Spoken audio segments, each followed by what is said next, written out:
At dahil nga natapos na ang mga ganap ng Mamshi Panay nyo, mga mami, ito nga't back to normal na ang Mamshi Panay nyo. Sinimulan ko nga muna na maligo at pagkatapos, lumabas ako dito sa terrace para kunin yung malaking basahan na sinampay ko 3 araw na. Hindi ko naman nilabahan to kasi malinis pa siya at naamoy ko, mabango pa siya, amoy downy pa. Sadyang sinampay ko lang kasi nung nagluto ako, nung meron akong bisita nung nakaraan, nalalaglagan siya nung mga niluluto ko. Kaya naman inilabas ko muna nga doon sa sampayan, pinagpagan ko, tas binilad ko muna sa araw. Nagwalis-walis nga muna ako dito bago ko ilagay yon para siguradong walang kalat sa ilalim na may ipit. Hindi nga muna ako magpapalit ng kortina dito sa kusina kasi malinis pa naman siya. Pati na rin yung basahan kanina, hindi ko muna papalitan yung mga yon kasi kakalagay ko lang din ng mga yon. Sa totoo nga lang mga mamis ng mga oras na to, gabi na kasi to at nakaalis na si daddy, nakapasok na sa trabaho. Parang ang bigat ng pakiramdam ko dyan, pero naligo pa rin ako at bukod doon, bago ako maligo, nagpaikot talaga muna ako sa washing ng mga malalaki kong labahan, gaya ng mga kumot, sapin sa kama. Ang pinakayo ko kasi talaga mga mamis, matatambakan ako nung mga labahan na malalaki gaya nga nitong mga kumot namin. Kaya hanggat maaari talaga mga mami, isang araw lang talaga ang tinatagal nitong mga labahan na mga kumot sa laundry namin, tapos papaikutan ko agad. Sa totoo lang mga mamis, pwede naman talagang ipalaundry to. Alam kong marami nagsasuggest sa akin dyan sa comment section, pero mga mamis ako kasi hinayangin ako sa pera. Kung alam kong may washing naman kami tapos may tubig din, di ba parang sayang na ipapalaundry ko pa siya. Total naman, hindi ko rin naman to pinipigaan, hindi ko rin naman binabanlawan gamit ang mga kamay ko.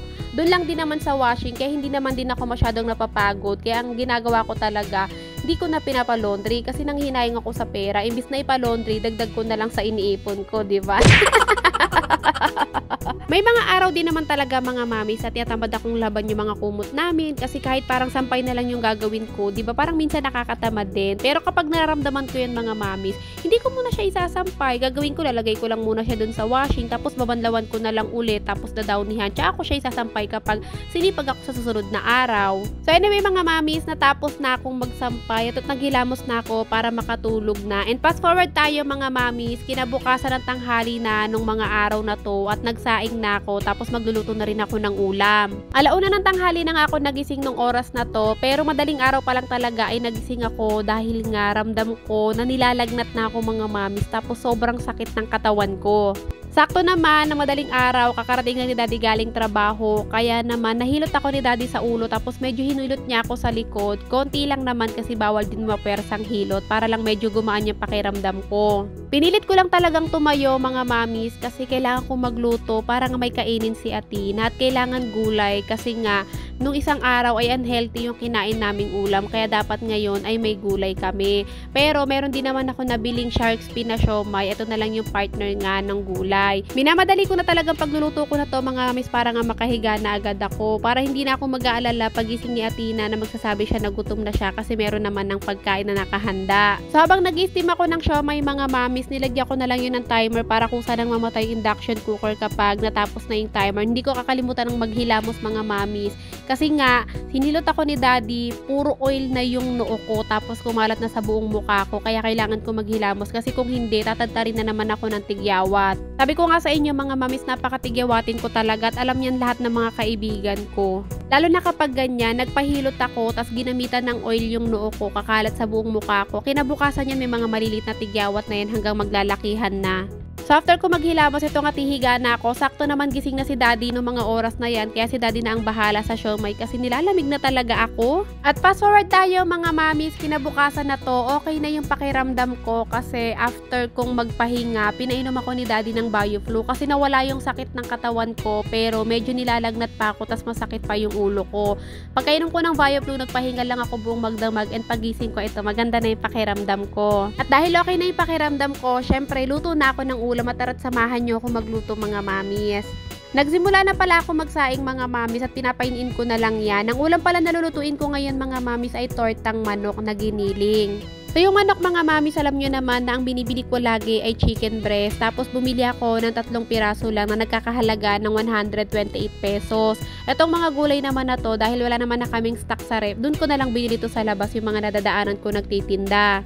Bali, bumili lang ako ng isang karot, 2 patatas, tsaka isang sibuya. So, sama-sama na yan mga mamis, nabili ko lang yan ng 42 or 44 pesos ata. Parang bigla ko kasing na-miss mga mamis kumain ng tortang giniling, pero ang gamit ay manok. Kasi dati mga mamis naalala ko, nung mga bata pa kami, hindi rin naman kami mahilig mag-ulam ng baboy. Kasi nga siguro dati mahal din talaga ang baboy.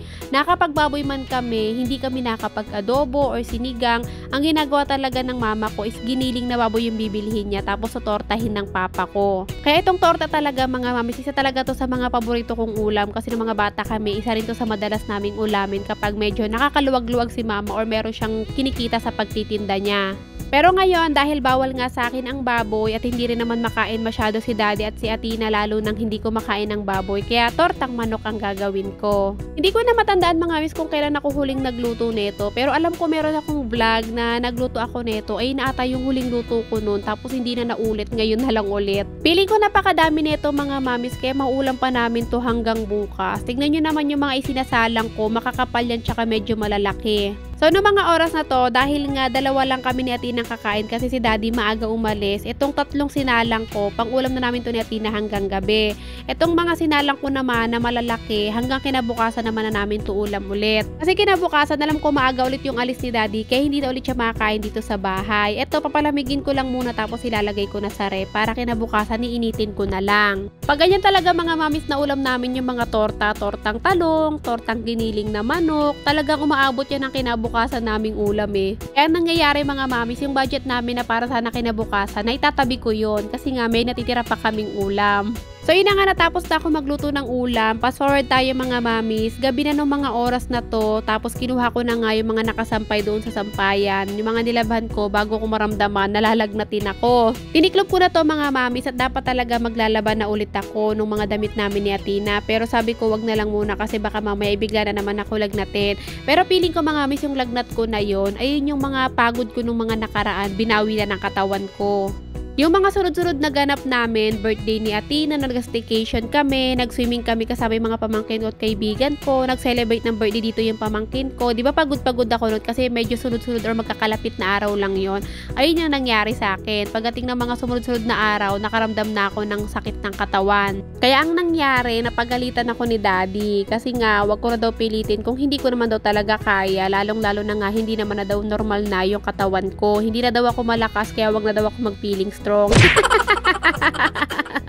Pagtapos kong tiklopin yung mga kumot, hinampay ko lang din yung mga kinusutan ko kanina dito sa lababo. Konti lang naman yun mga mamis kasi in-order ko yun online. Bumili ako ng medyo mga t-shirt ko para meron naman akong pamalit kapag aalis ako. Tapos yung white polo ni daddy na kinusutan ko na rin kasi gagamitin niya yung sa photoshoot nila. So after kong gawin yung mga dapat kong gawin, hindi pwedeng kalimutan ng maghihilamos ulit. Sa video ko na to, puro paghihilamos na lang yung ginawa ko.